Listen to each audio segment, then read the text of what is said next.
তো আমার ওয়াইফকে বলছিলাম, শুনছিলাম অন্য রুমে যে ও বাসায় ঢুকলে আমার ফোন দিবা, আমি বাহির থেকে তালা মেরে দিয়ে যাব। তো তখন দুটো কথা খুব মনে আছে।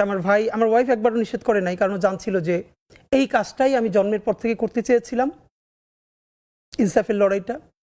তো আমাকে এখন থামালো আসলে পারবে না, এটাও জানতো, আমার পরিবারও জানতো। কিন্তু তাদের তো আসলে ভাই, বিশেষ করে আমার যখন এখন দুনিয়া একটা বাচ্চা আসবে, তখন আমার ভাই একবার আমাকে বলছিল যে এই বাচ্চাটার কথা তো চিন্তা করা দরকার তোর।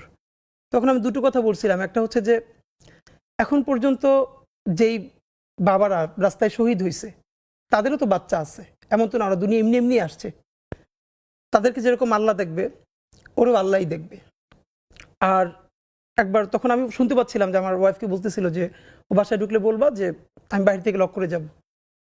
তখন আমার মনে আছে, আমি যখন বুঝতে পারছিলাম যে এরকমটা করতে পারে, তা আমার বাসার ছাদে পাশ থেকে অন্য পাশ থেকে বের হওয়া যায়।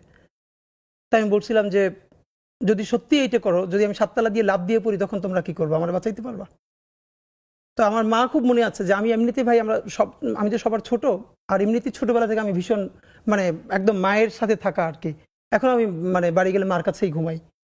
তো মা তো কান্নাকাটি করছিলই।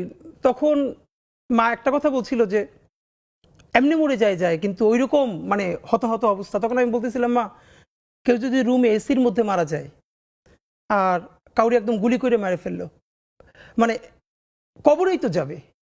আর ব্যাপারটা তো এমন না যে যে এসির মধ্যে মারা গেল তার মৃত্যু কষ্ট কম, বরং জীবনে তো পাপ আমাদের সবারই আছে। হয়তো আমার প্রচন্ড পাপ থাকা সত্ত্বেও আমি একটা ইনসাফের পক্ষে দাঁড়ানোর কারণে আমার এই মৃত্যুর মধ্য দিয়ে আল্লাহ তোমার মাফ করে দিতে পারে।